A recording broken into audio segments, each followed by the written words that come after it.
Welcome to the Outer Realm with Michelle DeRoche and Amelia Pisano. Airing live on the United Public Radio Network, 105.3 FM in New Orleans.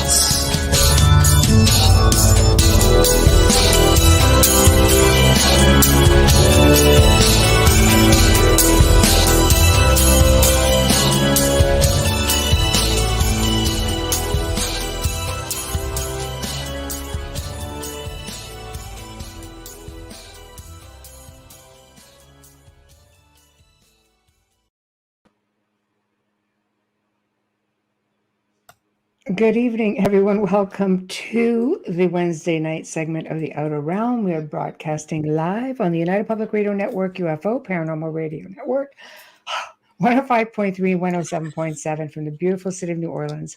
We're fully sponsored by the amazing people over at Folgers Coffee who have been a part of our journey since the very beginning.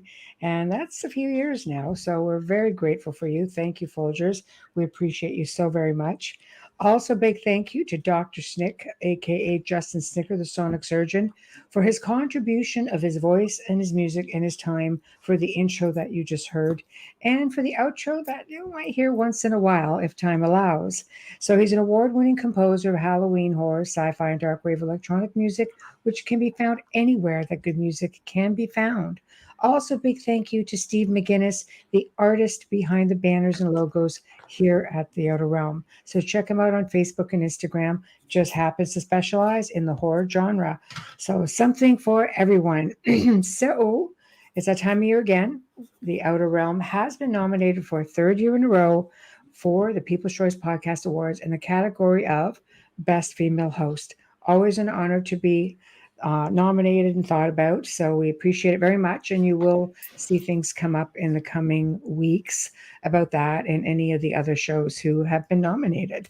So get ready. Anyway, tonight we welcome the return of a very dear friend and who we call a frequent flyer guest, Michael JS.Carter, Reverend Michael JS.Carter, who's going to be discussing his book, A New World If You Can Take It: Gods, Extraterrestrials, and the Evolution of Human Consciousness. So in order to partake tonight, guys, you know the drill.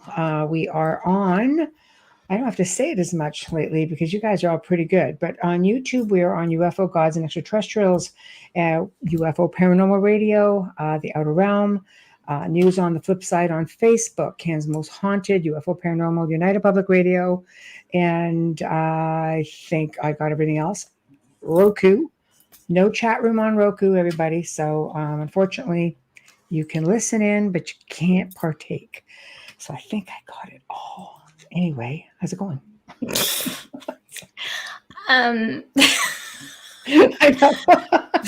So I can't even look at you seriously with that thing.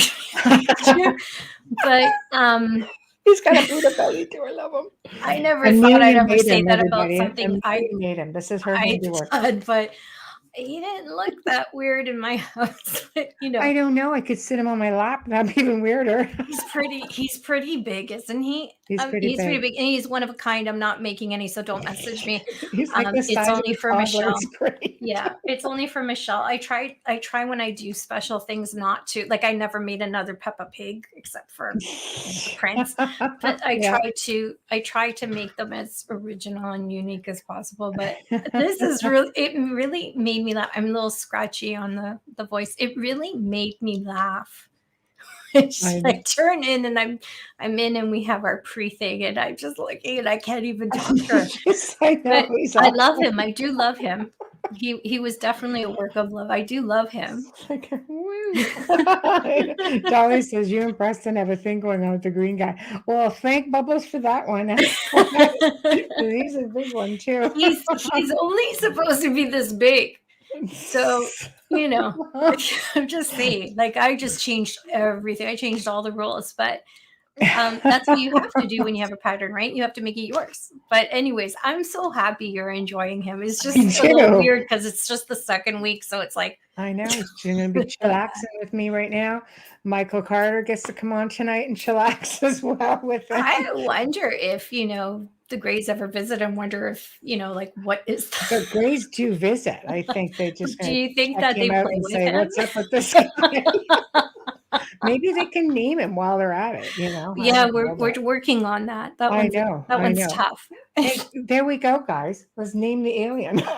Oh my God. Yeah. Name the alien. Now, remember when you're trying to name that alien, how unique Michelle DeRoche is. It has to be extra special. I So, know, and she I know. spits those things out like nothing. So just What, remember, but that aliens? would be interesting to hear what they have. I don't spit aliens out. No, No, you spit words out like nothing. it's true. But yeah, he's I'm just glad you like him. I wasn't sure. I'm like, well, I know because she loves me, she'll love him, and she'll just No, say I it. think he's Then awesome. I got this message that was and I'm like, it was the best feeling ever. It was worth it. See, he's got his little hands here. It's his little hand over here. Yeah, little. Supposed to be about 12 inches shorter, but I just had a different vision. They'd be like, Zork, what are you doing here? You're not following protocol. That's what the other Not aliens would be Mork? saying. Not Mork. I know, Zork. I know.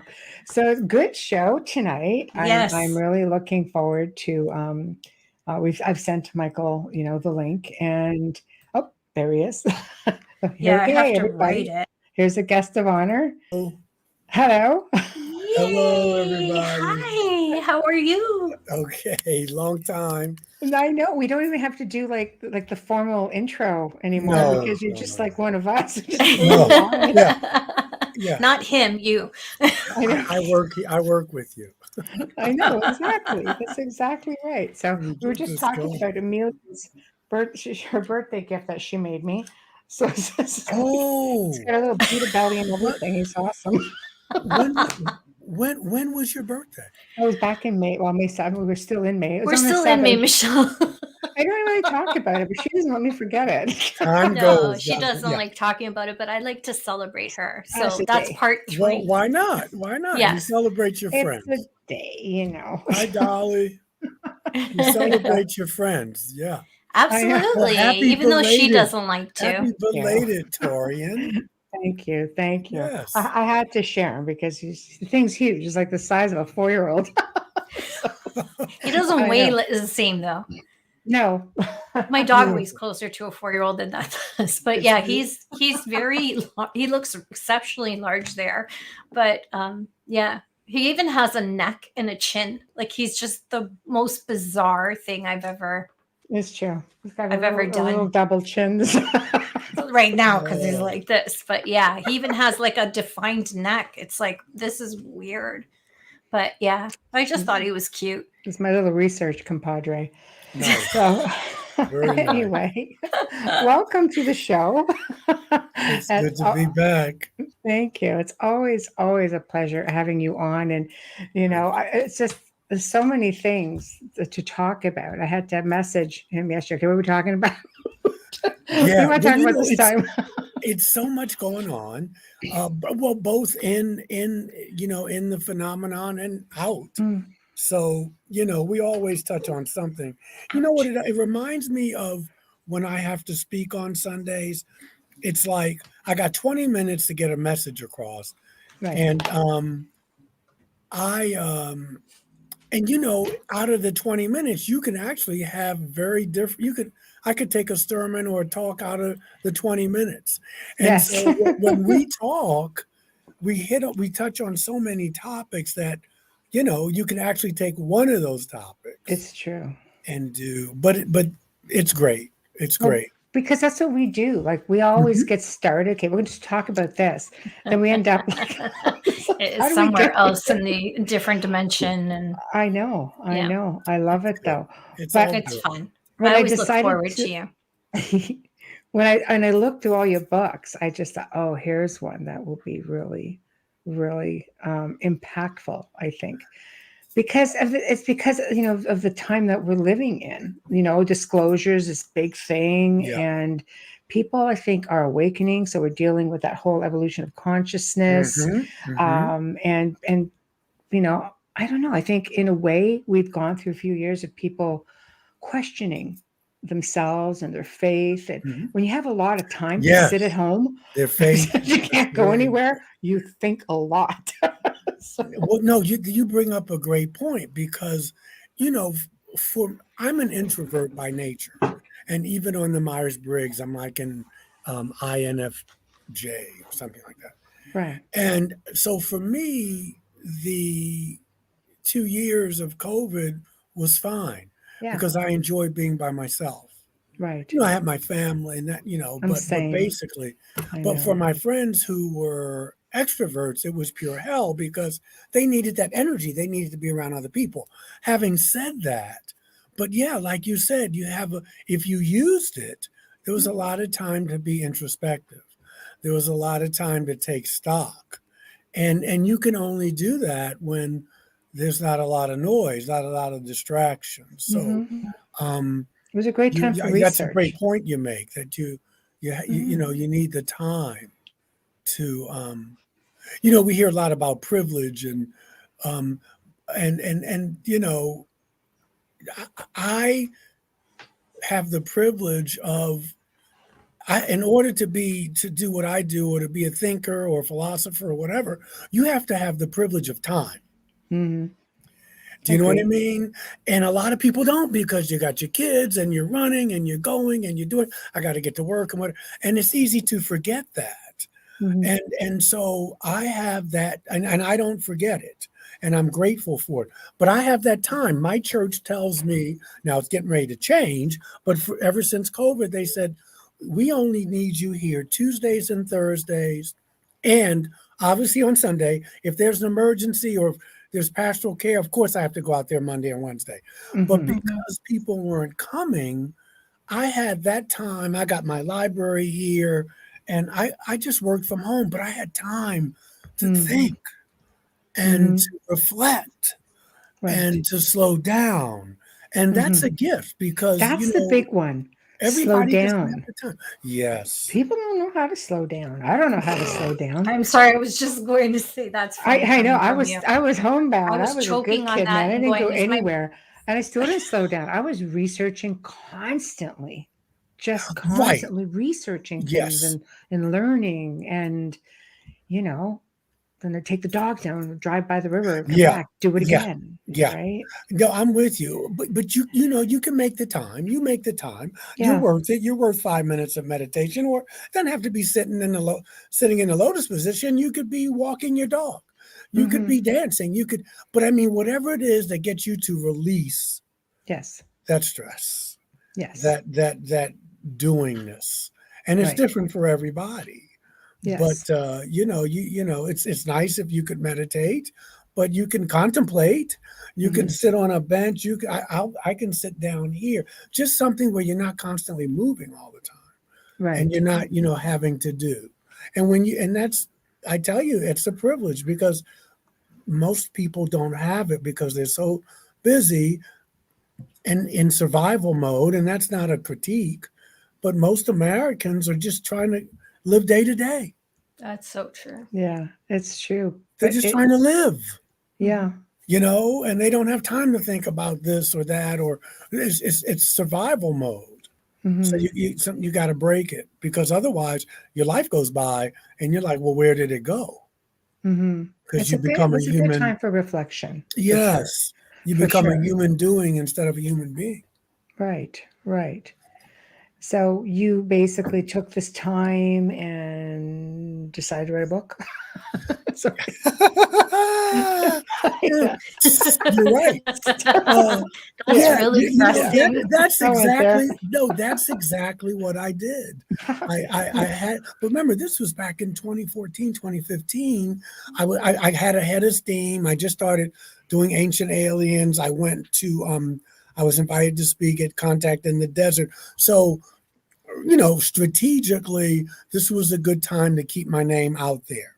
Right. But what I wanted to talk about was this new world that we're going into, because of finding out that we're not alone. Mhm. So I got, if you look at the book, I got stuff in there about Bible verses. I got the title from the day after Roswell, Lieutenant Colonel Corso's book, and he tells the story of being out in New Mexico at White Sands Missile Range, and he was stationed there in 1957. That's the year I was born. Wow. But he was stationed there, and he had a manuscript entitled "Dawn of a New Age," and he says he noticed a humanoid figure near an abandoned gold mine in the desert, a short distance from the military base, and the visitor telepathically, this is the colonel telling the story, said that if I know you've seen me now, and if you give me a 10-minute head start to get back to my ship, I'll take off, and this never happened. And Corso says that he replied mentally that 10 minutes would be an eternity. So he asked the star person, what do you have to offer if I do this? And the visitor replied, a new world, if you can take it. Wow. I love that. And he said that's after really that, he said, go, I never saw you. Wow. And that's where we're headed. But it's, if we can take it, it reminds me of when what was it? Ben Franklin was in Philadelphia, and they were doing some legislation and trying to get this new country together. And someone asked him, "Well, what's going on in there? What are you guys doing in there?" And he said, "Preparing something like giving you a republic. We're making a republic if you can keep it." And here we are, in the 21st century. Are we going to have a republic? But so it reminded me of that. It was almost prophetic, and that's where I got the title from, A New World If You Can Take It. And the second part I just came up with on my own, because we're talking about God. Who and what is that? What does that mean? We're talking about star people. We're talking about extraterrestrials, call it what you will, and we're talking about the evolution of human consciousness, because in order to be able to go forward, we're going to have to change the way that we look at life, that we look at ourselves. We're going to have to become more aware. And it was just wonderful. It's looking back now, it's one of my favorites. It is. It's one of my favorite books. I'm very proud of that book. What specifically? Like, what was your favorite part of writing this? Well, going back and looking, I had the book here. I'm just going back and looking at this conversation about, and people lost their lives, but people speculating, from the Catholic faith, from Protestantism. I list some of them in the book, that we were not alone. Origen talked about it. Ralph Waldo Emerson, from my tradition, Unitarian Universalist. Giordano Bruno, he lost his life because of it. He was Catholic. And so, there are people who were talking about this centuries ago, and it was really taboo. And so, I think a lot of times we have historical amnesia. And so for instance, we're seeing these Tic Tac things and these F-16, 17s, they're seeing this anomaly. But remember the Foo Fighters in World War II. Yes. When the band people. When these pilots were seeing over Germany and over the skies in World War II. Yes. In Europe. So, there's an old saying, history may not repeat itself, but it sure does rhyme. And so here we are, 70 some odd years later, having the same phenomenon. But the thing is, how are we going to handle it this time? So far, we seem to be handling it the way we handled it back then, with this secrecy.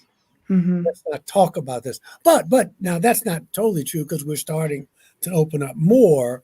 But I'm always listening to see where it's going to go.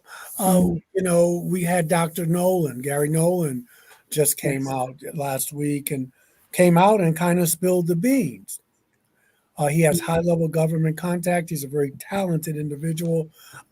I'm not giving him the flowers yet. I mean, I'm glad he did that, but I want to hear in a couple months where it goes, because if he starts talking about national security, right, then and our airspace, then that will be a clue. Because it's one thing to say they exist. We know they exist. right. But it's a different thing to start dropping these hints, but we need to be afraid of them. Well, the fear thing bothers me a lot. And I also have to wonder how much of it is, back engineering. It's just, who are we really seeing? Well, I forget who it was. It's some millionaire who said, I forget his name. He's still alive. He said that the UFOs, there's no such thing anymore. The question is, are you seeing ours or are you seeing theirs? Yeah, because they're not unidentified anymore. You know that they're. Yeah. Right. So it's great. It's a great insight, but we do know they exist, and we do know that they're some of them may be ours, but some of them are non-human.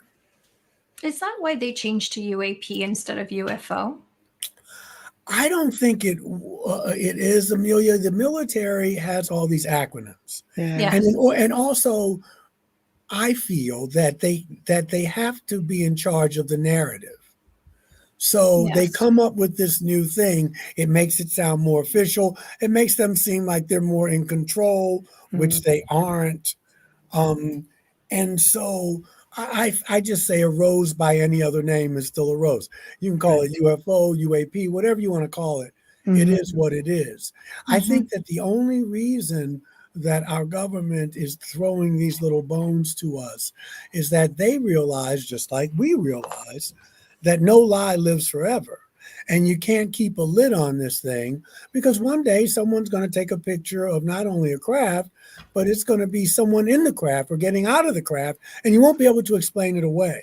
No. So they can be ahead of the narrative and still control it. But again, I because I listen, and I'm not mentioning any names, but people who say, I used to work for the military and I don't anymore. I used to work for intelligence and I don't. You always work for intelligence. You don't retire from that. I have to agree with that. You don't retire. No. So you're telling me something I already know, but I got to figure, after 70 years you've been lying, there must be a catch to this. So you're telling me that UFOs exist. I know that. You're telling me that there may be non-human entities in it. I know that. Right. So you're not telling me anything I know. I don't know. Right.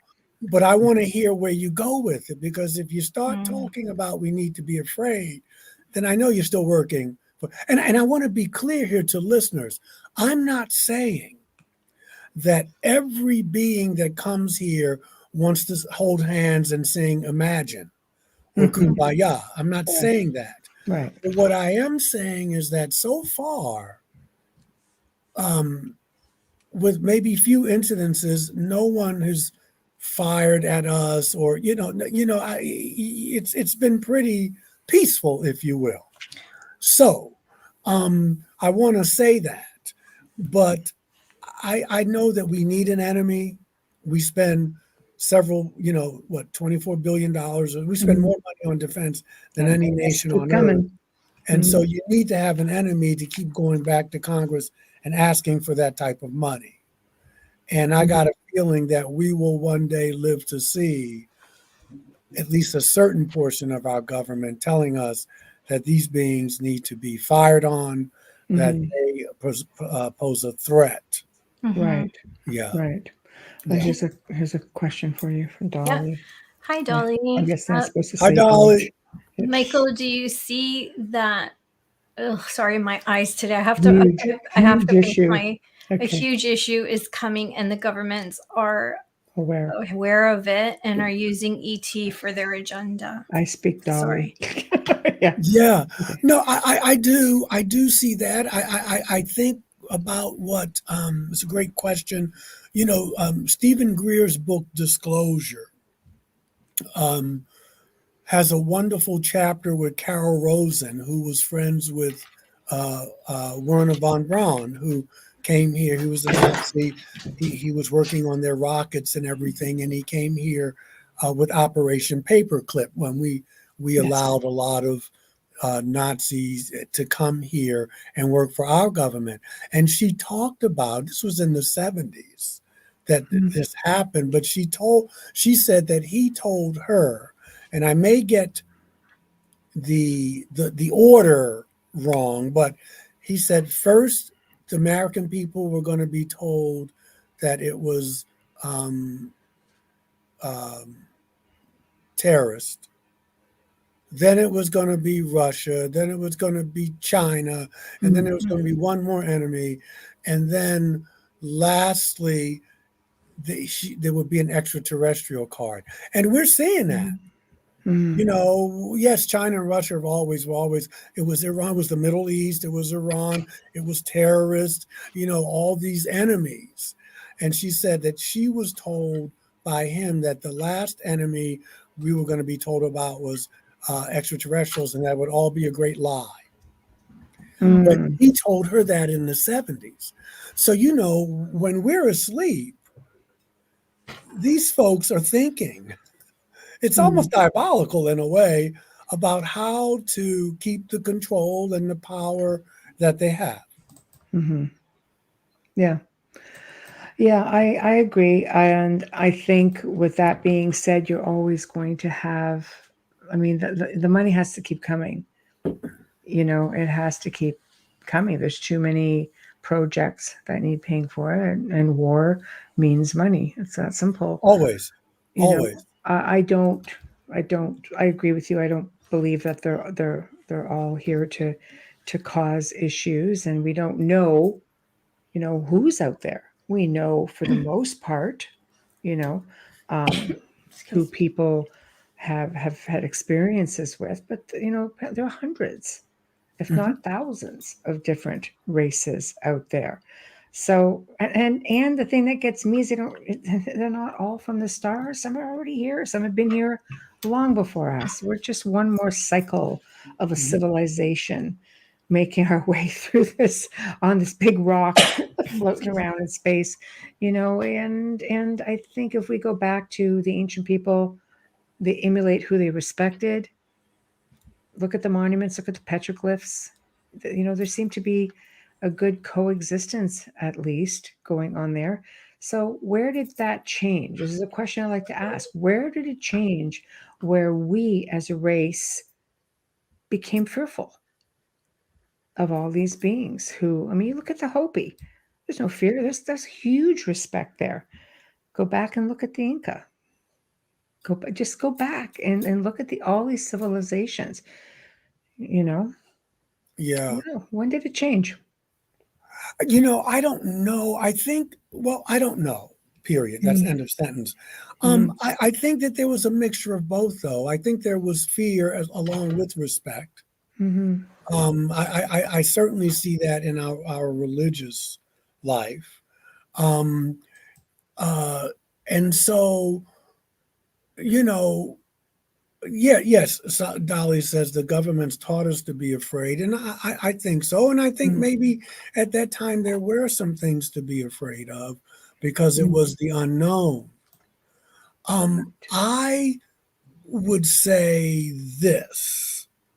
Now, if we go back to antiquity, you're talking about religions. I'm just looking at Yahweh as one person who ruled by fear, who was a tyrant, who was not of this world. And so you see this, that's when we get the thing, the fear of the Lord, the fear of God, you know what I mean? So we see that in Western culture, in the God Yahweh, who was a warrior God, you know. Yes. And if you go back to Zechariah Sitchin's work, and he's talking about the Sumerian tablets, there were two entities. One was more, I don't know whether it was Enlil or Enki, but you know, they were both very, very different in a way. But if we jump up to the Grenada Treaty, let's say that really happened. Let's say Eisenhower was approached. And I don't know what decision I would have made, but you know the story. He was Yes. approached by some humanoids who said, if you dial back the nuclear thing, we can show you how to grow spiritually. And Eisenhower said, I can't do that. Mm. So then a group of Greys offered technology. Now, not all Greys, Mm-hmm.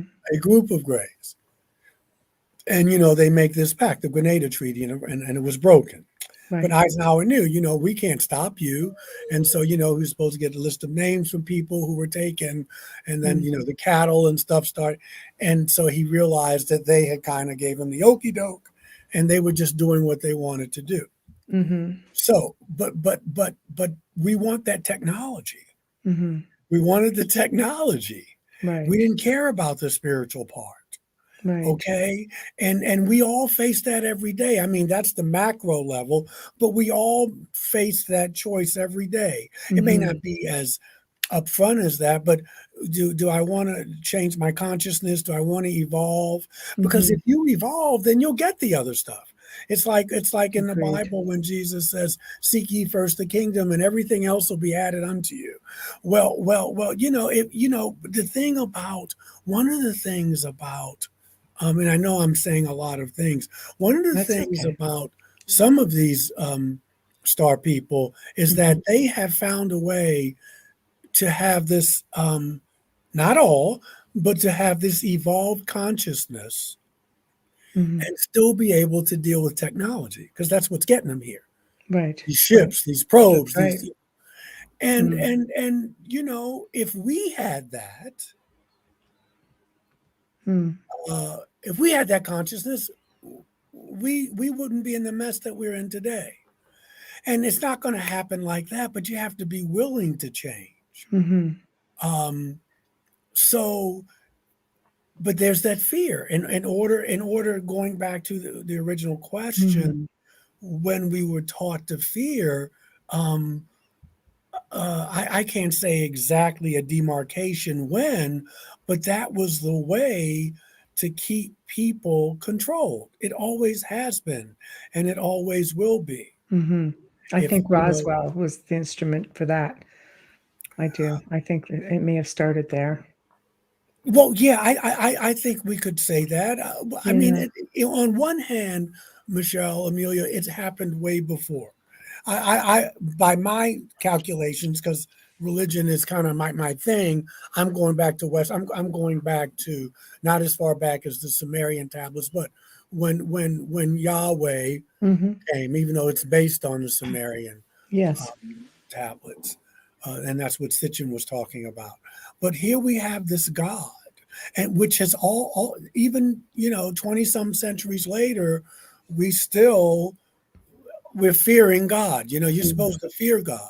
Yes. Now Jesus came along and said, and brought the love ethic in, but most of us don't pay any attention to that. It's nice, it's a nice sentiment, but it's about fear and power.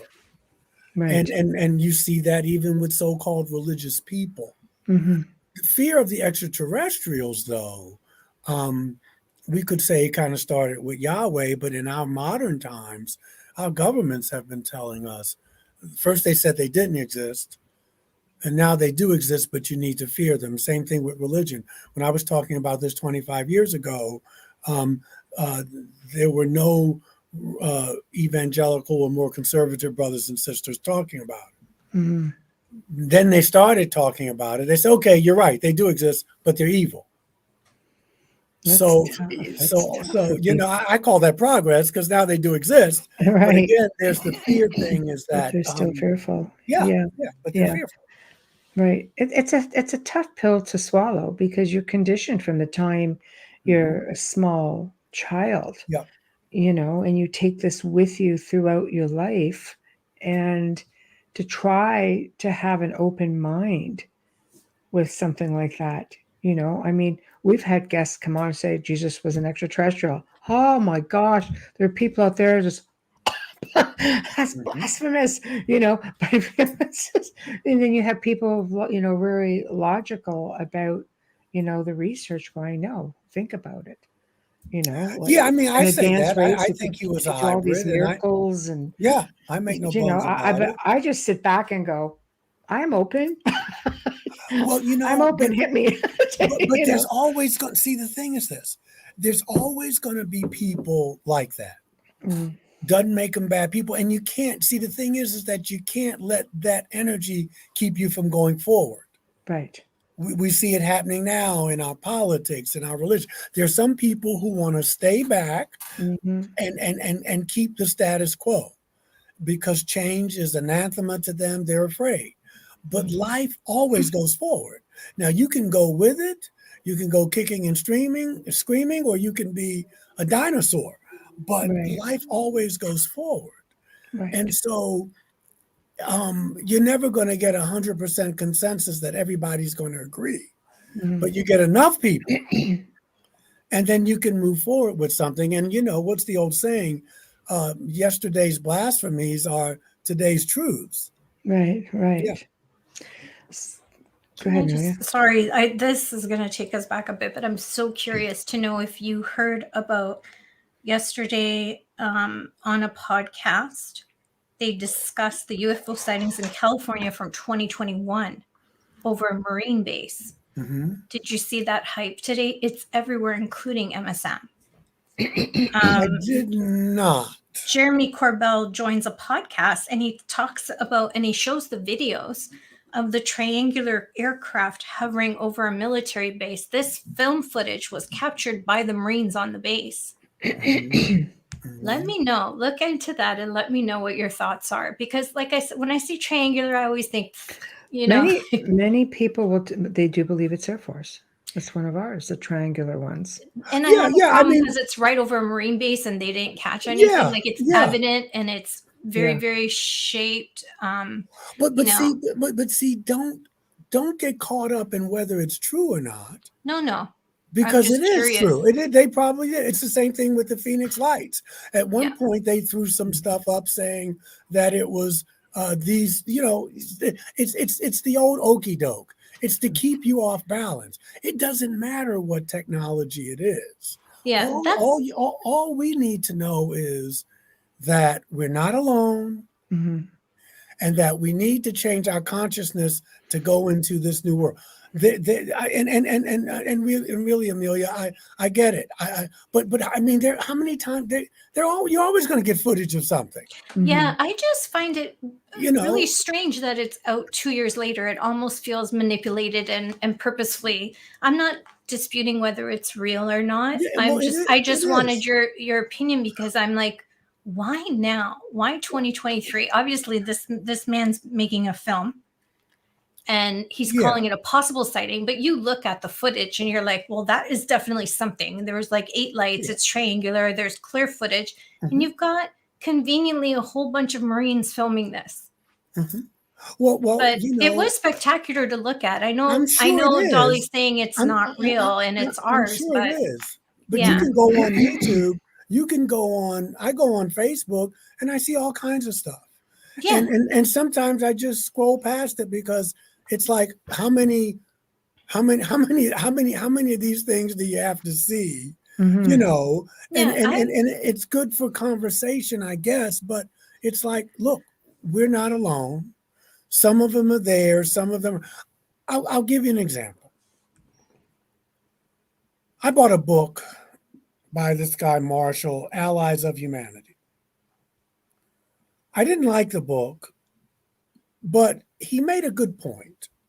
He's got several books.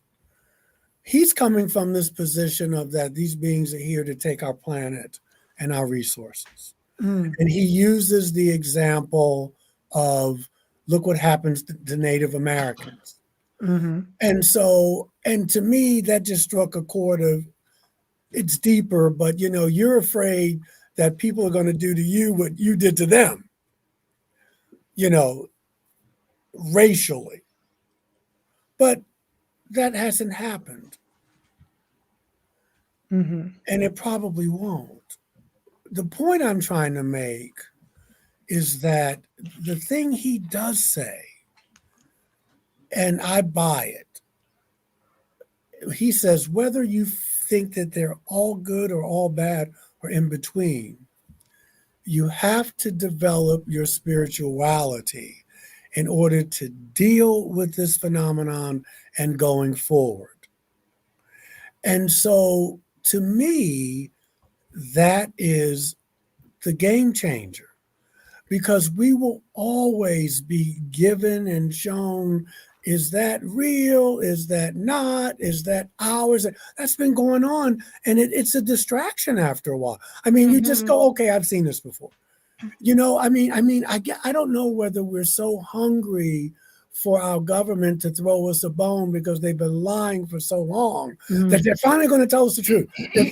They're never going to tell you. No, and that was my point. Jeremy Corbell, who's doing this documentary, just happens to pop up 2 years later with this footage.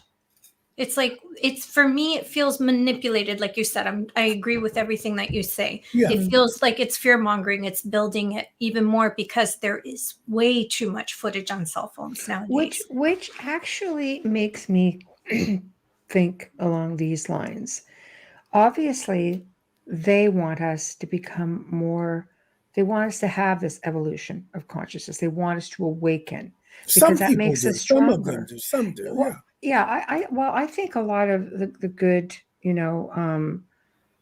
extraterrestrials would want that. They're telepathic, they're sentient, like, they don't need everything that we want with respect to the powers that be on this planet. So if we evolve and we start to awaken and use a lot of our abilities and use everything that we were meant to have that was not suppressed within us, I think that would make it a lot harder for those who have been suppressing us, let's say, all of this time. So it would make sense to want to throw fear in to keep us from doing that. Trust us. We've protected you all this time. World War I, World War II, Korea, Vietnam, this is what we do. And now there's this greater threat. But is it to really just suppress us further from evolving? Well, I think that's what we've been talking about. That's what we've been talking about, that there are powers that be that would keep the status quo. Yeah. And that they would, that's the story about Werner von Braun and Carol Rossen, that this has been planned. So of course I agree, but that's what we've been talking about, that there's a certain element that doesn't want us to move forward because there's too much control and power and money being made now. So, to keep you off balance, is that real? Is that not? That looks like that's it. Is it ours? Is it theirs? Those are just distractions. Yes. And so you can get caught up in those distractions instead of turning inward and raising your consciousness, because this is just the beginning of the BS. And if you don't have a spiritual center, every new thing that you see, every video, every YouTube, every TV show, every government operative that comes out with something, you're going to go bananas because you're going to be like a bottle in the ocean, because you don't have a center. Frozen. You're going to be ruled by fear, and you're going to be distracted. Yes. And so the only way that I know of, and I'm not the only one, is to change your consciousness. Right. So in writing the book, because I think it's a really powerful title, A New World, if you can take it. If you can take it. So if you can take it. Right.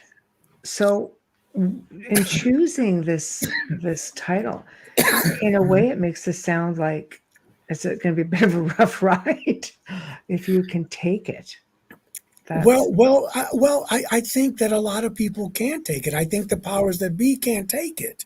And it doesn't make them bad people. They're just as afraid as we are, or as other people. But they can't imagine that, we have to tell the American people we can't protect our airspace. But it's not just that. It's about a new world that maybe we don't have to have all these this disruption and disturbance. Right. Maybe there's a way. Maybe we don't need coal. Maybe there are other ways for. Maybe we can feed everybody on the planet. Maybe we can at least try. Mm-hmm. If I'm ExxonMobil, if I'm a CEO, I don't want to hear about UFOs. I don't want to hear about 0-point energy because I'm making too much money now. Right. I don't want to hear about technology that's going to be. I'm making money off of this stuff. Right. And so there is that element that says this is anathema. We don't want this. You've got to be afraid of this. We can protect you. Trust us. And if you don't trust us, that's a problem. Right. So this is can we take this new world that's coming? You and I may be able to, or we're willing to try, but it's our leaders that we need to lead us into this new world. I don't mean like you lead sheep, but I mean we need leaders who are willing to look not just to the next election, but to the next generation. What do you want your kids? What kind of life do you want them to have? Well, What it's kind of tough. You have life? a man like Stephen Hawking who's What kind of world saying, do you want them "Don't to do have?" it. Don't reach out to the stars. It would be a bad idea." He is very well respected. What do you say when you have someone like that coming forward and trying to instill? Well, you say what you always say. That's his opinion. Yeah.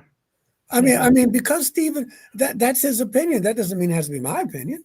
Right. Yeah. Right. Yeah. I He agree. stands up I and goes to the agree. bathroom just like we all do, like all men do. Yeah. You just have a lot of people who follow the mainstream. Right. But you can't, we talked about this on the other show. That doesn't matter. Yeah. Just because 50 people jump off a cliff doesn't mean you have to let them do what they need to do. Yes. You're responsible for your growth, not theirs. Mm-hmm. Right. Yeah. So how do we make our way into evolving our consciousness? This awakening. I can't say what everyone should do. It's tough I times think right that now. we need to spend one of the things that all genuine spiritual paths stress is that you spend time alone. That you can't hear your authentic self if you're busy, if you're worried about the triangle craft, or if you're worried about is it real, you can't. And those distractions will so whether it's Buddhism or contemplative Christianity or Taoism, they always talk about being quiet and spending time alone so you can hear. To study, if you're a religious person, you study your scriptures, you study your text, you spend the time to find out who you really are. The best way I know to do that is to spend time alone. And you can do your dream work. I mean, there's nothing sexy. It's the stuff that everybody's been talking about for the last several hundred years. Right. There's no magic formula. You have to put the work into it. But it's the gift that keeps on giving in a world that's getting busier every day. In a world that's telling you what you need to believe, in a world that's banning books and doing this stuff. The only way you can navigate that is to know who you are. Yes. Yeah. It's funny. You pulled the words banning books right out of my head because I was reading. Yeah. I was reading about that today. Yeah. Banning books. There's perpetual war. We're always at war. Yes. I was born in 57, so I've been here, and we've had Vietnam, Iran, Iraq, Afghanistan. I'm 66 years old in a couple months, and my country has been perpetually at war. Now, there's something not right about that. Right. Okay. But I can't change that. No. But what I can do is try to love my neighbor as myself. What does that mean? There are things out here. There's spiritual technologies. You can do the yoga. You can meditate. Okay, you can do your dream work. You can do your volunteer work. Mm-hmm. Because it's not just about me. Okay, I got mine, and it's about, okay, now what do I take? How do I live that? So maybe I go feed the hungry. Maybe I volunteer somewhere. There's things you can do. You can, if you don't have time, write a check to something. Mm-hmm. But there are ways you can do in your small part of the garden to raise the frequency. Mm-hmm. And you don't have to worry about what the other 9 billion people on the planet are doing, because that doesn't concern you. What needs to concern you is, how am I living my life? How am I in right relationship with my husband, with my spouse, with my neighbor? With that's enough to keep you busy. You don't have to worry about what other people are doing. Just do that. For the first time today, I'm not going to say which prime minister this is or president is, said in a press conference that they are taking our right to our books, our right to our religions, our right to our identities, our right to everything, and we are not going to allow this to happen. I will not allow this to happen. And I'm like, finally, someone is speaking up rather than being a puppet, which is another show. But that I let a little bit of it go. Is really out there for the people. And I was really impressed by that statement, because I thought it took a lot of guts. And also said, regardless of my beliefs, I respect yours, and I will fight for you to keep them, but I will not be told what to believe. And I think that's very profound in these times. I feel like this is not being said. This is not happening. I mean, didn't the Nazis burn books? I feel like we're going backwards instead of forwards. They're trying to keep us still. When I saw that ban list, I bought every book that I didn't own, because there was no way that I was going to let future generations in my family go without knowing these. That is just not fair. Yeah. Some of the choices were just absolutely ridiculous. There's no sense of the time. You have to look at what they're doing.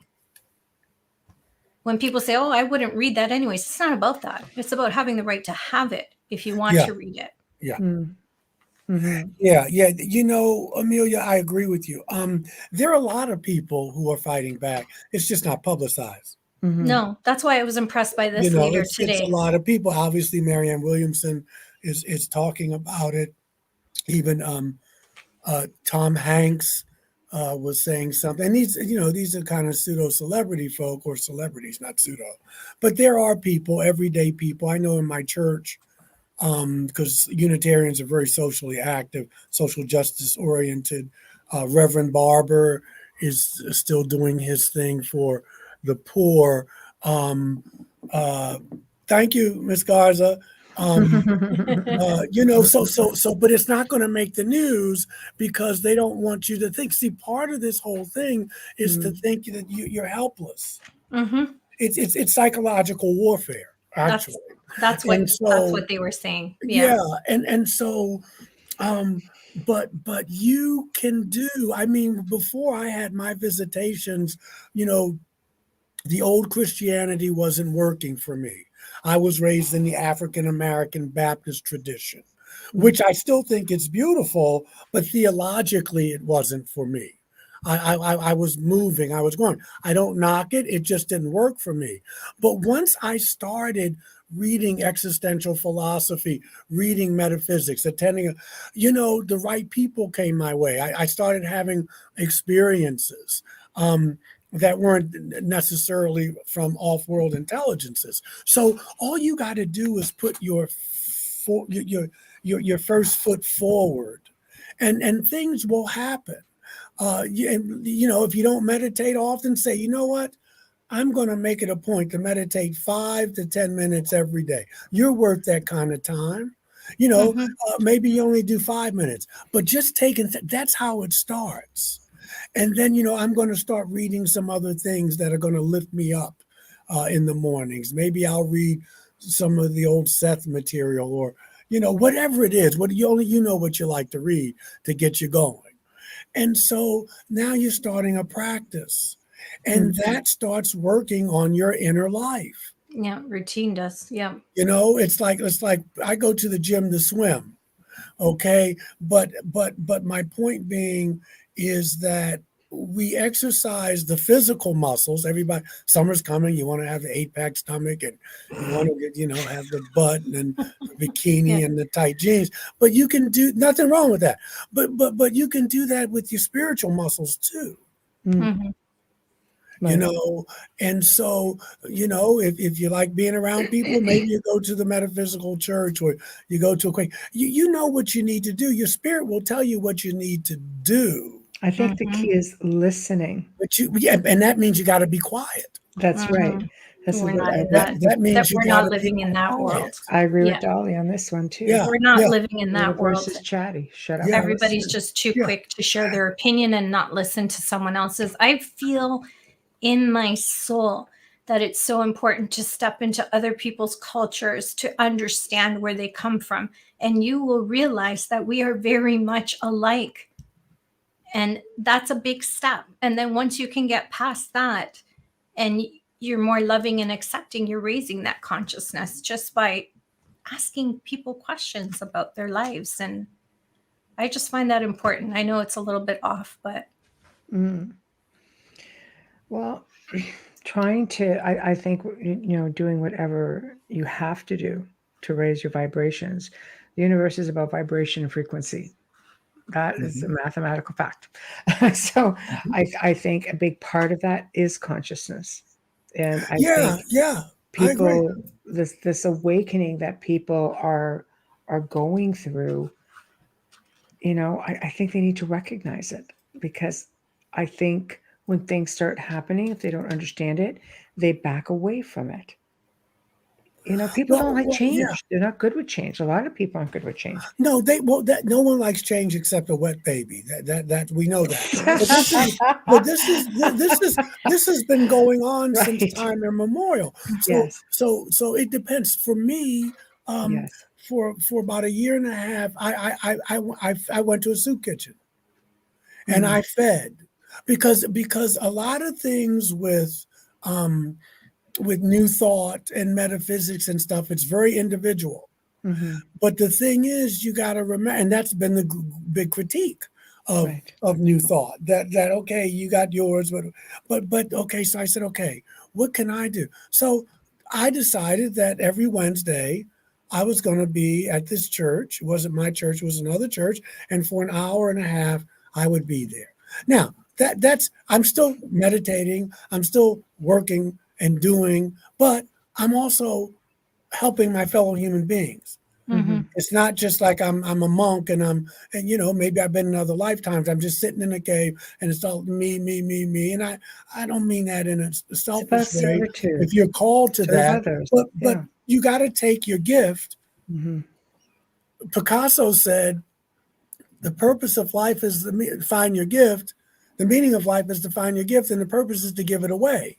Right. So because otherwise we can just, what can I do? What can I do? Well, people out here need food. Some people volunteer at the hospital. It's a beautiful feeling when you feed people, though. It's an amazing feeling. It's a way that not only I'm doing what I want to do for me, but I'm also helping, because we're all in this together. We're all in this together. And, when you're down, or when you forget how fortunate you are, when you do these things and you see people who don't have what you have, it really wakes you up. It reminds you, hey, I got a good life here. You know what I mean? Because it's easy to forget that. It's easy to let the things you want make you forget the things that you have. This has nothing to do with extraterrestrials. We're talking like human beings. This is what I'm saying. That's all icing on the cake.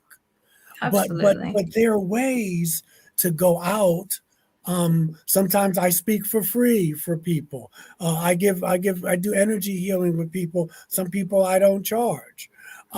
There's a way to get because it doesn't mean anything if I say, you know what, I meditated for 5 hours and I see auras and I channel somebody named Junebug.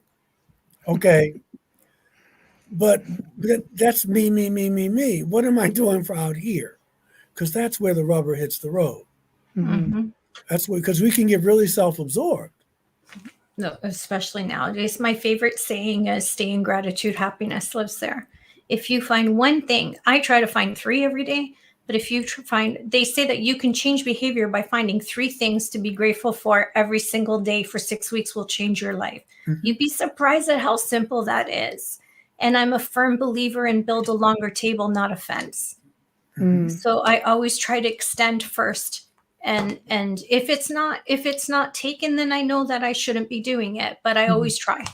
Right. So I think that's important. And I'm not trying to raise myself up. I'm trying to just get across to the audience that it's very simple. It's such little things that you can do that might not mean much to you, but could mean the difference of a life to someone else, because you never know what someone else is going through. Please, there's so much judgment and hate on social media. It's ridiculous. It's really ridiculous when Time Magazine is writing huge articles about it. It's got to stop. Can you get this? Yes, of course. I'll squint. Faye says, totally resonating with me, especially about what you were talking about, early childhood experiences in religion. Mine was as a Methodist. I feel I have been constantly guided from that early experience, and I'm still continually guided to much more. Beautiful. Yeah. I mean, if you know, a lot of us have the same path. We knew that the way we were going wasn't for us. There could have been past life stuff. It could have been, but this is not where I'm going. But like I left the Baptist tradition, but here I am. Because of my knowledge of the Bible and other religious traditions, now I can speak to other people. But see, you can throw out the baby with the bathwater. And so I can be bilingual. That's a huge saying in Italian. Bilingual, you know what I mean? I can speak to my Orthodox Christian brothers. We may interpret it differently, but I know what they're talking about. Right. And so, but you know, that path, those things help me out now. And there's a reason for stuff. Kierkegaard said life is lived forward, but it's only understood backwards. And so as you journey on your path, you realize that, okay, the right book came my way at that time. This person came into my life. Maybe it's my partner. Maybe it's not. Maybe, but there's an intelligence that's walking with you, if you will. And the only way you can tune into that is to take the time to be still. Our friend said she was guided. Yes. Yeah. And now she knows she was guided. Maybe she did then, maybe she didn't. But the only way you know is when you stop. You don't need the distractions. Okay. I mean, not unless there's something really, I'm not saying don't look at footage of UFOs and stuff, but just know that, okay, this is, it could be real. It could be not. It could be ours. It could be theirs. I've seen this before. I know we're not alone. And then you move on, because you can get so caught up into that you get, oh, well, is it not? And what did they say? And then what did he say? And then, and then you've lost your center. I think you definitely have to be aware of the distractions. I mean, distractions are presented on a regular basis to take away from many important topics. It's like a squirrel moment. You're just like, oh, look at that. You're not really paying. Yeah. Last week they were talking so much about Trump's rape trial. Now, I'm sorry that woman got raped if that happened, and the court said that did happen. But when I see stuff like that, I go, well, okay, what's that? The distraction? There's a bigger thing going on. What is that? Now, I may not know what it is. Well, I may not get it until later. But I'm saying, of all the things that are going on in the world, I'm being told this is important. This is important. And I know that's not important. I know it's sad that you have to question what's really going on. The G7 summit was happening at the same time. Exactly. There was very little coverage on it. There we go. It's all coming out now after the fact. That's what was happening. I just think it's sad that we're at a point right now where you can have really, certain media coming out, and it takes away from something really important that's going on behind the scenes. It's sad we have to question it. That we have to question, okay, what's really going on?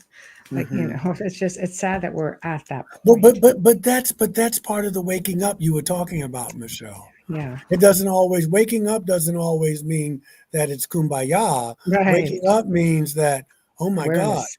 they've been doing this for centuries and I'm just getting it. Yeah. And it's so okay to be angry. It's okay to be angry. And some people call that conspiracy theorists. Well, they can call it what they want. Right? Yeah, but again, yeah. You don't want to be so other. Who cares what they call it? Is what I'm trying to say. Yeah. I'm just throwing it out there because it's a big thing. Well, they do, and they always will. Yeah, they always will. Right. I mean, this has been going on since Buddha and before. Right. It doesn't matter. But if you focus, if you give your energy to that, yes, then you're distracted. Right. Yeah, because so the key is you can get the distractions. And read between the lines. See it's hard through sometimes. the veil. Well, when you stop caring what other people think, then you become awake. Then you become a dangerous person. I don't care what, you don't want to be, if they can call you whatever they want. Yeah. They call people before you whatever they want. Yeah. But you know what you need to do for your life. Yes. If there is a judgment, and I don't believe in that, but they're not going to say to you when you die, Michelle, what were the other people? What about them who call? No, we're talking about your life, Michelle. Mm-hmm. Let's review your life, not Michael's, not Amelia's, not the people who call you conspiracy theorists. Not that we're talking. What did you do with your life? Mm-hmm. And once you can focus on that, it doesn't matter. Mm-hmm. It doesn't matter. No. So yeah. Go ahead. Right. Oh, thank you. I was going to say what people don't see, and I see it because I had a child who was constantly doing things extracurricular after school all the time, but her choice. Someone once said, we are overscheduling our children, and it's not. It's true. It is very much true. It seems to be a bad thing if your kids aren't in something all the time. Here's a distraction. This is my point. It seems to be a bad thing if you actually sleep 8 hours, then you're not working hard enough. It's a bad thing to relax. It's a bad thing to not constantly be moving. These are small little distractions in our everyday lives that we're not seeing. I said we need to stop glamorizing zero sleep and huge schedules and overscheduled kids, because these kids are growing up in this day and age, and they're not having normal lives. Mm-hmm. They think it's weird that we drank from a hose. I'm Generation X, and I'm proud that I had that lifestyle. And I had to learn to be independent.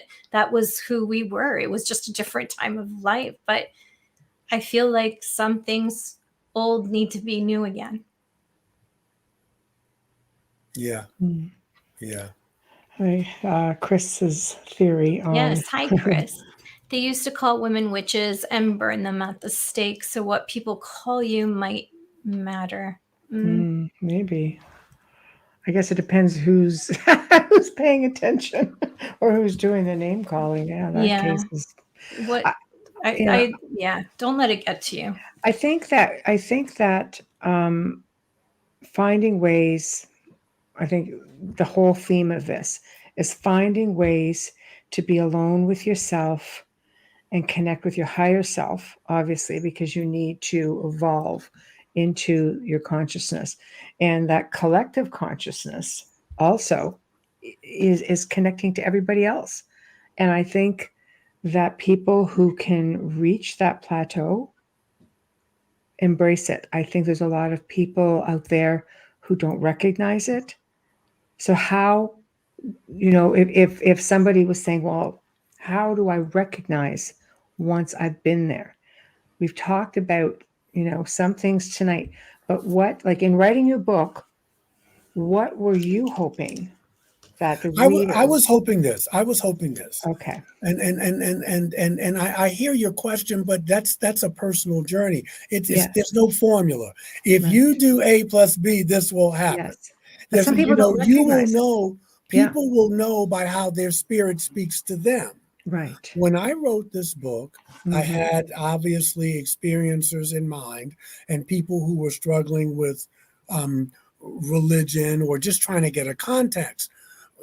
When I lived in New York City, I was a student of the Course in Miracles, and this was before Marianne was running for president and before she was on Oprah, and she was going back and forth from LA to New York.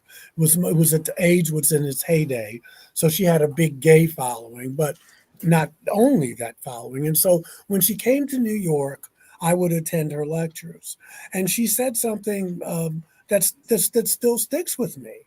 She said, "If you have something truly to say, there's truly someone who needs to hear it." Mhm. So I took that to mean that I don't have to worry about. I mean, I had to know who my audience was, but I put the book out there, and those who needed to hear it Mhm. heard it, and those who didn't. Right. And it was just as simple as that. Everybody wasn't going to agree, and that's okay. It's like when I go to work on Sunday. But the seeds were planted, and I just trusted that. I like that. I just trusted that. And so far it has been true. Right. But the spiritual path is there's no formula. That the way I get to my path, it may be different from the way Amelia does. Mhm. So, but when you take the time to be with yourself, Mhm. you will hear the voice that speaks to you specifically. It's almost like people with psychic abilities. Some people are clairvoyant, they see. Some people are clairaudient, they hear.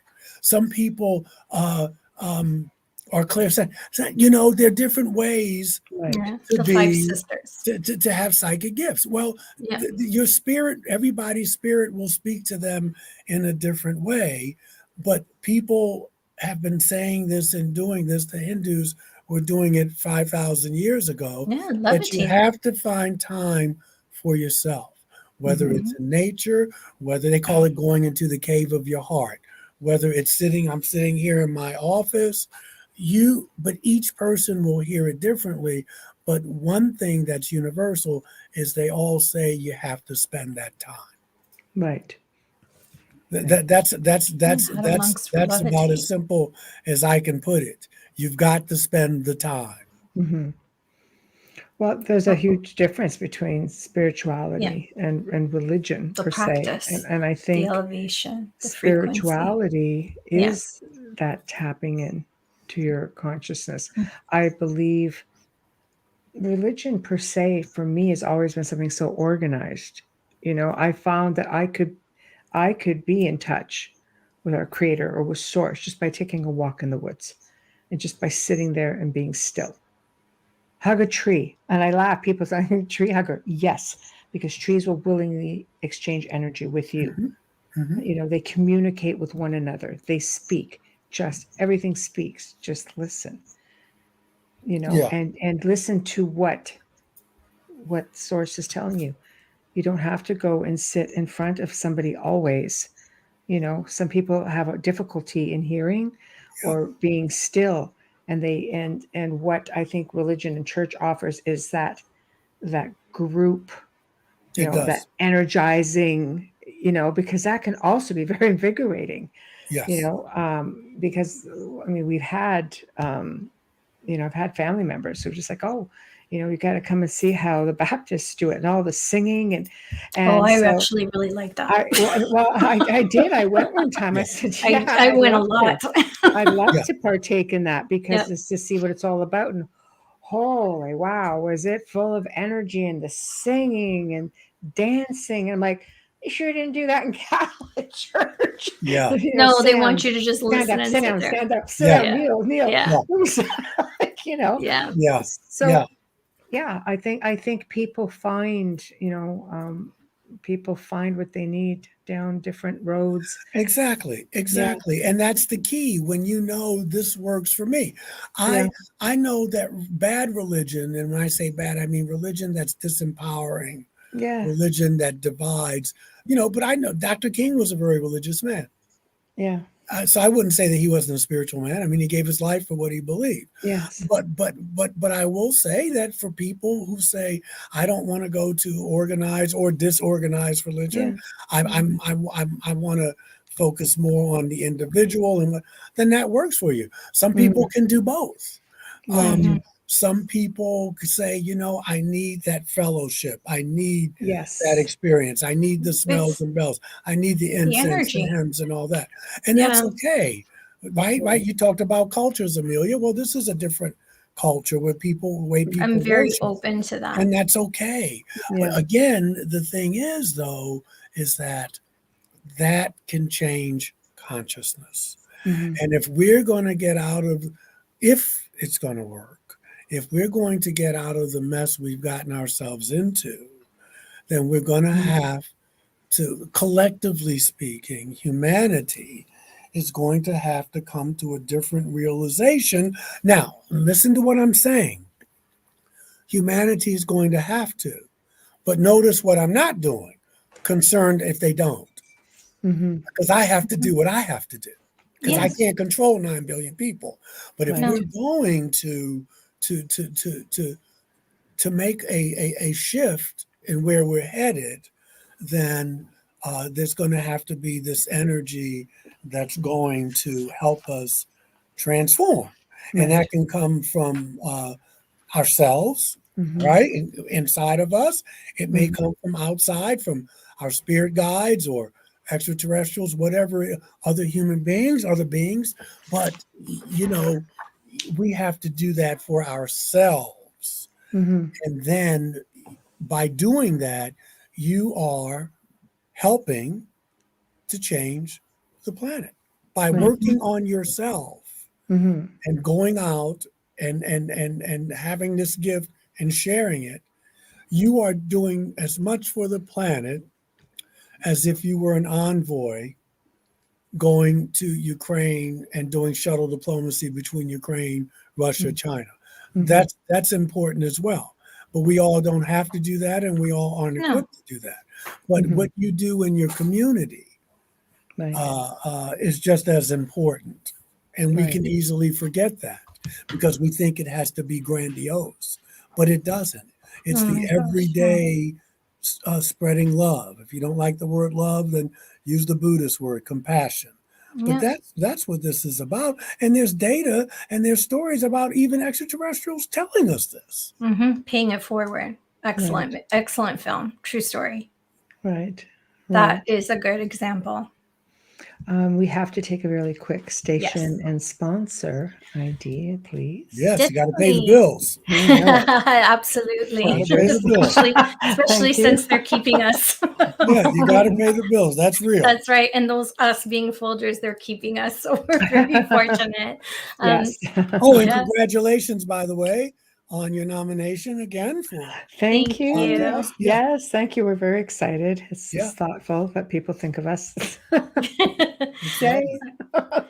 Okay, you are listening to The Outer Realm with Michelle DeRoche and Amelia Pisano, coming to you live from the beautiful city of New Orleans on 105.3 and 107.7 FM. We are on Roku right now. So if you're watching us live or streaming, sorry, Gen X kid over here, thank you and welcome. And please share the link. Share us with your friends. You can also find us on archives. And if you're just tuning in, our guest tonight is Reverend Michael JS.Carter. We love having him back because he is just so inspiring and so much fun. And he really does raise this vibration. But if you missed it and you're just coming in, no worries. You can stream our archives on any platform that you normally use. It's that simple. There's about 250 of them. So just check and search us. You'll find us. Huge thank you to the amazing people at Folgers Coffee for sponsoring our show and continuing to sponsor us. Thank you again. A shout out and a thank you for our intro and outro to Dr. Snick, the sonic surgeon, Justin Snicker, award-winning composer and musician.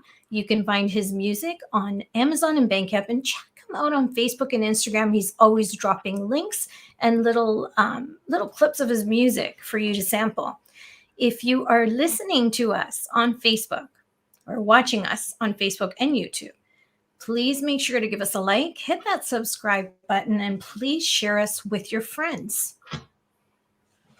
There we go. And back to Michelle. I feel like I'm back to you, Barb. I feel like I should be saying sports or something. Thanks. Tongue-tied. My voice is gone. Well, Everybody's happy in this house, but not me. Can I say something to you ladies? Yeah, of course. And I mean this from the bottom of my heart. I'm going to cry. What you're doing with this show is what we were talking about. You're raising the vibration. You're empowering people. You're getting them information. You're giving them knowledge and wisdom. You're not forcing it on them. You're doing it with compassion and kindness.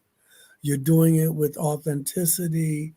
And so when you if you get so caught up, because we all do, I have people that bring me back and go, dial it back. You're doing it. Just remember that what you're doing, and people are responding. This is why you got nominated again. This is why you have guests who want to be on your show, because this is powerful. What you're doing is powerful. You're on the airwaves. And so just don't ever forget that. Thank you. That what you're doing is important work. It's what we need. Thank you. Thank A you. voice. So I just needed to say that. It's like a ministry. Right. No, thank you. It's what Michelle wanted from the beginning, was It's a just ministry. doing it for that reason. Yeah. The Outer Realm was always meant to be a platform for people to come and share their knowledge and do it freely, very openly. With you'll notice it's always about as much time to talk as you want, and just talk. We didn't want people to feel pressure. Quizzed. And we've had so many compliments with people who listen to the archives. I mean, just look at the archives. Guys, just go on SoundCloud. They're going to the hundreds of thousands. We have some that are going to the millions. Like that's humbling. That's really humbling. It's well deserved. It's well deserved. Thank you. Thank you. That means a lot. Thank you. People like you. My eyes are no, I mean, listen. Yeah. I have friends, and y'all do too. Because everything I say to you, I need to be doing myself. When I on Sundays when I get up there, any speaker will worth his or her salt. Whenever I'm telling them, I need to do much, because I'm in it too. Yes, I'm in it too. I'm in it up to my what.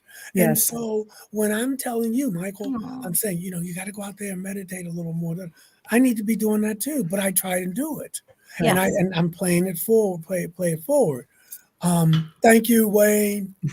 Yes, that is beautiful. I'm going to read it out loud. But I'm just saying, I just want to remind people that, and some days you don't do it, and some days you do, and it's okay. But this is very powerful show you have. Thank you.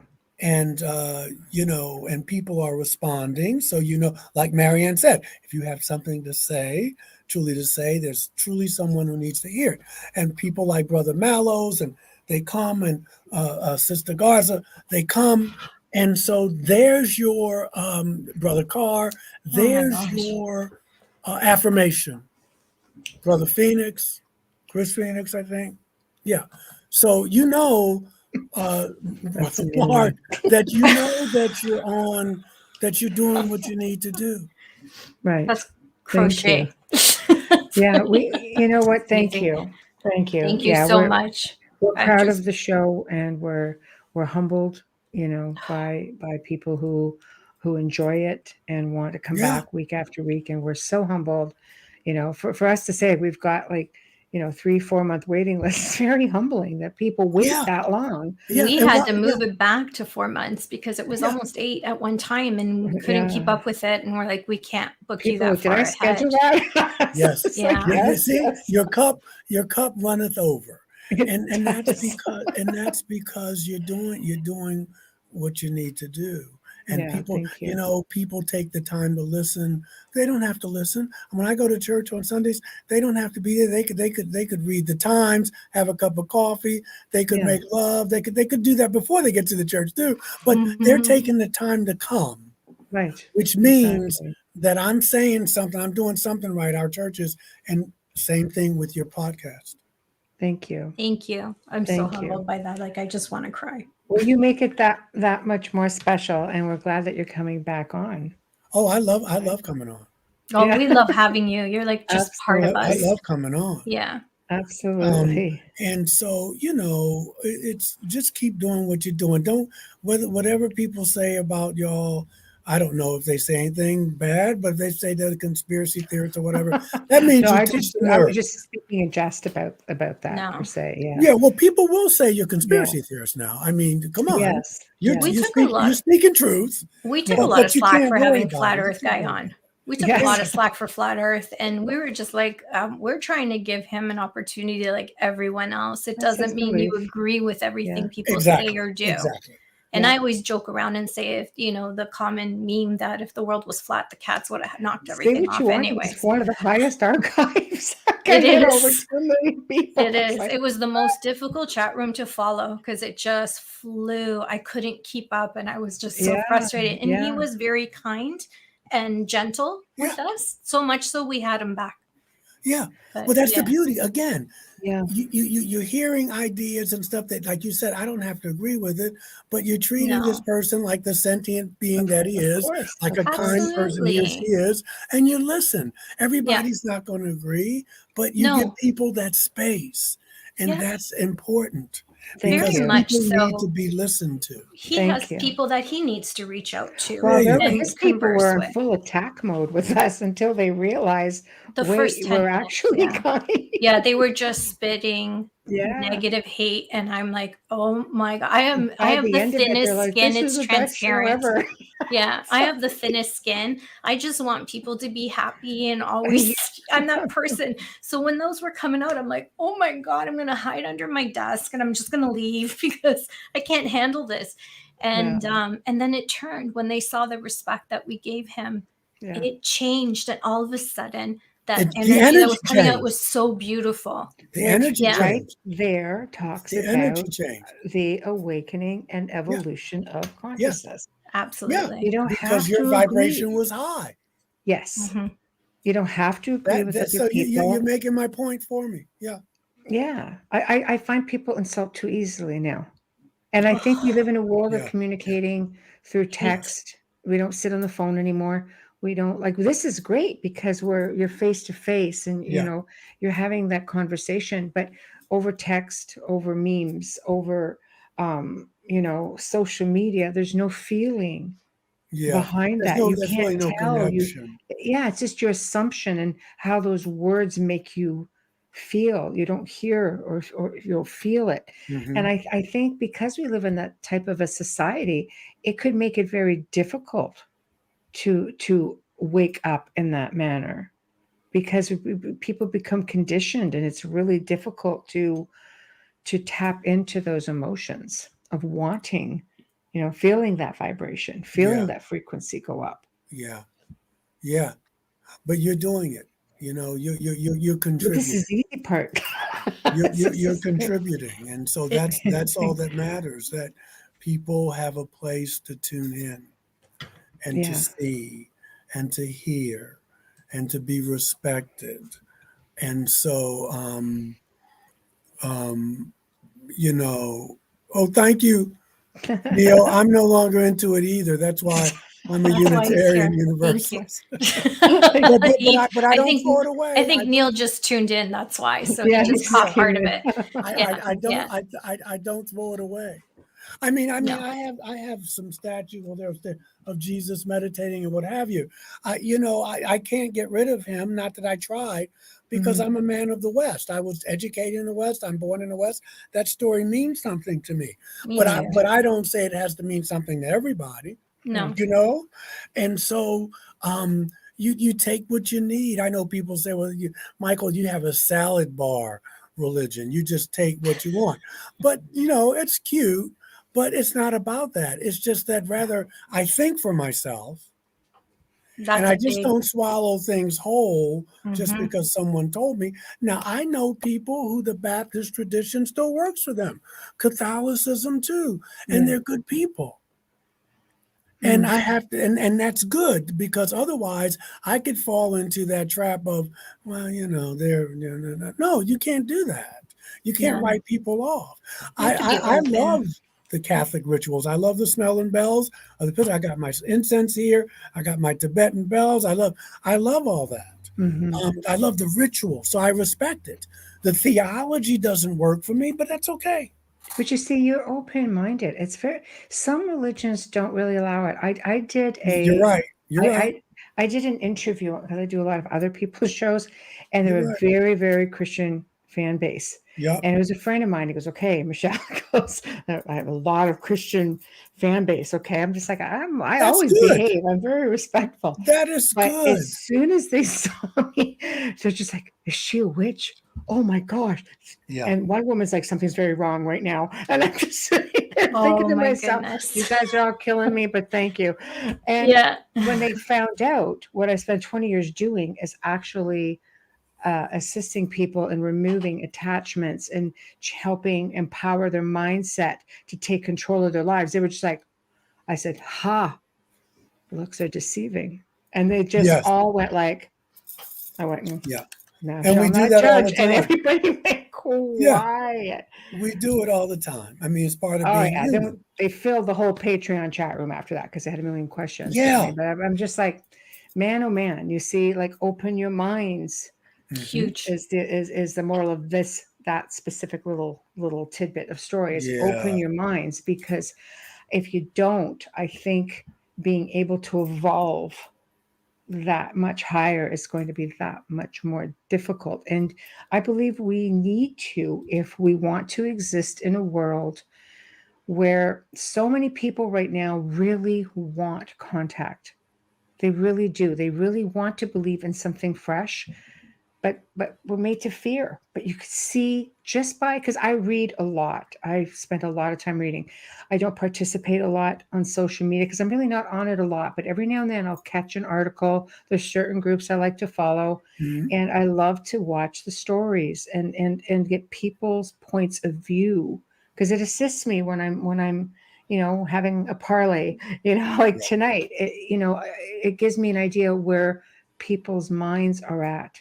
They're curious. They want something new, something fresh, but they just don't know how to let go of the old. Yeah. That's true. I believe that, and I see that as you do. But again, that's what your show does.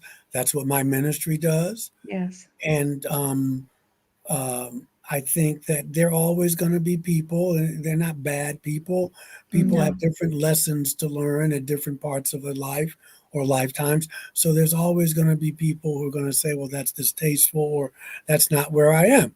And you go, okay, but you have to do what you have to do. You have to walk your path. Yes. And so, not everyone's meant to follow at the same time. That's right. That's right. Learning and so that this week. Yeah. and especially in these times, in the very fearful times we live in, very beautiful times as well. It's not just, we have good lives. I'm assuming we have people in our lives who love us. We probably can take a vacation once in a while. You pay your bills. I mean, you got a good life. Right. And so you don't want to forget that either. But there's always going to be people, and that's okay. That's okay. There are going to be people who don't vibe with you. So you got to focus on the people who do. and you let the other people work out their own salvation, or whatever word you want to use. And that's going to be very important going forward, I think. As things get a little hairy, we got weather events coming up because of earth changes. We got, we have El Nino. always, we got That's not going to be we pretty. got the threat of nuclear, Yes. extinction events. And even through all that, you can still enjoy your life. You can still love. You can still, just be the person that you want to be, knowing that you don't worry about the things you can't control, but you can respond to the things that you can. And we gave examples of that over the last hour and 45 minutes. Yes. What I like to do, and Michelle, because I know you read a lot, and I read voraciously as well. I just look at people's lives that I admire, even some people who I don't admire. Now that's read a tough some one. books about people who you don't really like, but there's something attractive about them. Right. You learn something from them. Then you really learn something about yourself. But Right. Hey, Preston. Good night. Dolly. Yes, love Get is the some answer. sleep. Get some sleep. Love is the answer. But my point being is, I like to read some biographies, novels, but about people whose lives I'd like to emulate. Right. People who I say, boy, that's a powerful life they live. Let me read about that. How did that? And that's another way to raise your vibration, to read about people who you admire, who you really say, boy, I really like that style of how they live their lives. That's another way, in addition to your meditations, your volunteer, whatever you're doing. And that can also, nothing is more inspiring to me than a well-lived life. Agreed. Yeah. Agreed. And you learn so much. Baby steps, I say. Baby steps. And that's not always easy, but I love it. I love people are very creative, and people are, just from what I'm watching and reading, people are awakening. Yeah. No They question. really are. No question. Right. No question. Someone said to me that the powers that be wouldn't have to keep lying if no one was waking up, if it was working. That's right. So, and that's something to keep in mind, that no matter how dire things look, there's people out here who are everyday people. Your mail person, the person at the grocery car. There are people out here who are trying to live authentic lives, trying to love, at least trying. And, it's not going to be on Fox or MSNBC or CNN, but don't let those institutions make you forget that, because then you give up. Right. Then you give up. Be yourself. But there are people out here who are trying to make the world a better place. And they're just ordinary people doing extraordinary things. Right. I agree 100%. So for those just tuning in, I'm going to put up your, I got a better picture. I got a better picture. Hold on. There we go. There we go. Bam. And there. That's nice and clear. Yeah. I know. So this is the book that we have been talking about this evening. And your very first show is where we talked about Alien Scriptures. Alien Scriptures. That was the first book I wrote. This was the second one. Yes. They kind of go together, but yeah. Yeah, so people check them on. Where can they find all of your books? They can find all 5 of my books. Yes. At Barnes and Nobles or Amazon.com. I usually go to Amazon. Okay. You can reach me at Michael JS.Carter at gmail.com. I will respond. I have a website. You can type in Reverend Michael J.S. Carter, but I don't use it so much. And I have a Facebook page, Reverend Michael J. Carter. I have 2 pages, and I will respond to you. So feel free to reach out, and I will get back to you. And again, I just thank your audience for. I know we're winding down. I just thank your audience for taking the time out of their evening to hear me run my mouth, which I know how to do. We love it. Yeah. I really appreciate it. And, don't let them take away your joy, man. Life is still good. It's not good for everybody. And that's what makes it precious when it's good for you, because it could be you. Right. So, but don't forget what you have. I always say, live your best life, live your adventure, just whatever that may entail. Much as you can. Yes. And what do you have coming up? Oh my goodness. There we go. There we go. No, I don't have much, I have little stuff. My mom has short-term memory. I think it's Alzheimer's. I'm going to go to Baltimore I'm sorry next to hear week. And my dad, they're in their 90s. My mom's a 2-time cancer survivor. Just the mundane stuff of life. My daughter has her first piano recital next week. So I know you're talking about that story. Nice. So, I remember those days. Oh yeah, I'm The so piano, proud. I'm so proud. You should be. It's a beautiful but thing. yeah, thank you. But no, I know you mean professionally. I don't know. Maybe the second part of the year will be better. But it's been good. I've had tons of podcasts, which I enjoy doing. Back in September, I'm going back to UFO Con in Lake Houghton, Michigan. Wow. That's the third week. That's a big one. I'm going up there. Preston was supposed to be there, but it didn't work out. So I'll catch him. We'll catch up. Yeah. But that's the only thing coming up professionally. They're still showing reruns of Ancient Aliens. I catch you on there all the time. Yeah, thank you. Yeah. And I did the thing with Lawrence Fishburne with the Phoenix Lights. Yes. So that was nice. And so that's pretty much it. And that's good, because it's been so busy right now. The church is growing. We got about 150 members now, which is big for us. Yes, so my plate is full, and we'll see what the second half of the year brings, as far as work. Some friends of mine are trying to get me to write a book of sermons, but I don't know who would buy it. I mean, maybe the people in my church would. Yeah.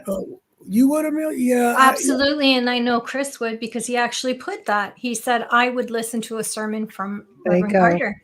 Yeah, I think so. I love about it. I love sermons. I'm being a little lazy, but I'm thinking about that.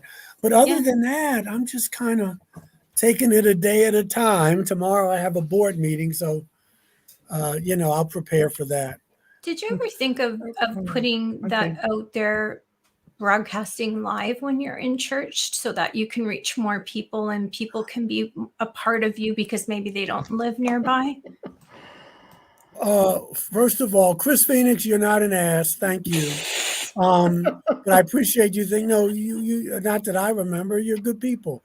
No, you know what, Amelia? Hey, Mark, you can stream it. If you go, okay. Yeah, if you go to, I'll text you. If you go to, Unitarian Universalist Congregation, I know that's a long one. We call it UUCSV, of the Swanannoa Valley. Not 3 times, Amelia. No, Unitarian. Yeah, just put UU Church. Type in UU Congregation of Swanannoa Valley in Black Mountain, North Carolina, and the webpage will come up, and you can listen. People listen to the sermons at home. Okay, because I would enjoy that. All my latest sermons, they're about 20 minutes, 25 minutes. Our service is only an hour. I try to get you out in an hour. And I would enjoy that. I grew up Roman Catholic, and the only part that I enjoyed in Mass was the homily. So that was like when I was really alert. But I take bits and pieces from every religion that I love. So do we. We have recovering Catholics in our congregation. Recovering. So I'm not there yet. Not there yet. UU Church or UU Congregation of the Swanannoa Valley and Black Mountain, North Carolina, and you will see everything. Okay. Oh, Brother Mallows, it's always my pleasure, and I thank you for taking the time to listen and just to reach out. And listen, it's exciting times. Y'all keep this ministry going, Michelle, Amelia, and because it's needed. It's needed. Yeah. It's going to get a little crazy, I think, going forward. With just social stuff. We do crazy. It's is. okay. It is. Yeah. No, we do yeah. I crazy, mean, what's okay. going on Yes. around the world, our Yes. nation. A new Yeah. world is being born. A new world, if we can take it. A world of I censorship. love that. I have to be very careful. A new world, if we can take it. Yeah. Yeah. I think so. It was a great title. It was a great talk tonight. And we're always so delighted when you join us. You're just very Well, I'll see you inspirational. soon. I'll see you in July. Is it July or is it August? What did you August do? 30th. August I just wrote it 30th. down. Yeah. August Okay. 30th. Yeah. My memory's bad, but I have it written down No, in it's my. okay. Mine is too, but she just my sent it. phone. That's why. Yeah. That's my daughter. Oh, it's Aw, beautiful. beautiful. Now 3 million people just got to see her. Yeah. I love it. I'll tell her when I see her. Yeah, that's right. You Just were where on you the were show. tonight, without even knowing. I don't know to tell you this, but you were on the show with me. Yeah, Exactly. I never even thought I'd have a daughter, but here we are. There we are. I understand the feeling. Yeah, you never know where life's going to take you. I said I would never be married and I'll never have a child. And if you want to make God laugh, you tell her your plans. Yes. I said I'd never marry an Italian, and I did worse. I married a Sicilian, and he would laugh at that right now. But yeah, I always said I will never marry an Italian. Yeah, you just can never say never. And I would never go on a blind date, and that's how we met.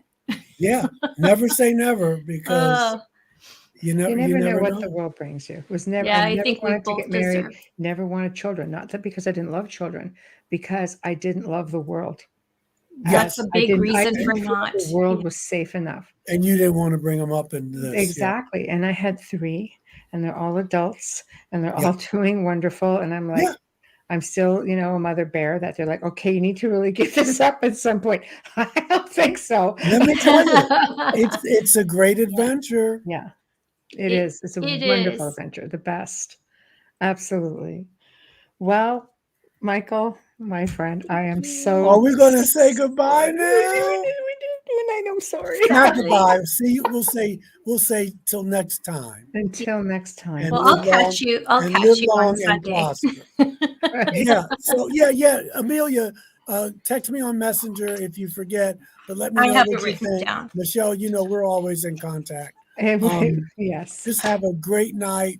I'll see y'all in August, if not before. You too. Enjoy your long weekend. Yes. Listen, you too. Be safe out there. Thank you. Well, you too. Thank you. All right. See y'all later. Good night. Maybe I'll go to sleep. I need sleep.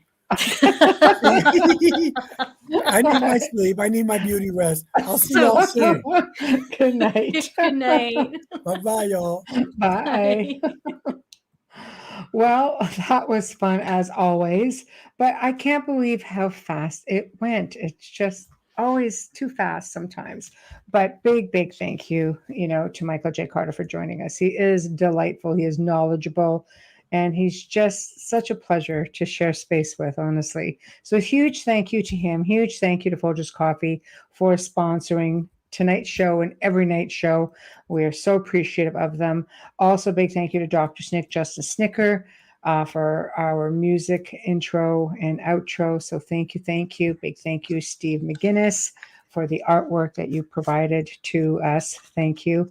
Also, guys, remember, please, if you like what you're hearing, whatever platform you're on, like it, share it, subscribe to it, follow it. We appreciate you so much, and we thank you.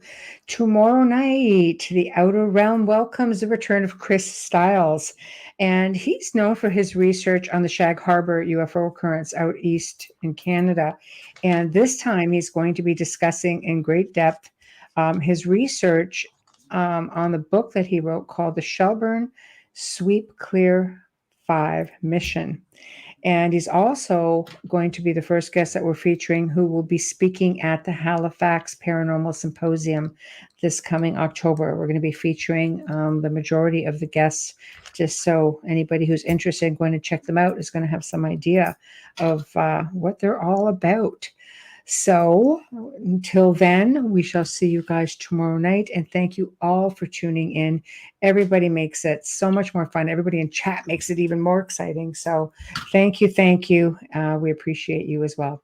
So good night, and we'll see you tomorrow.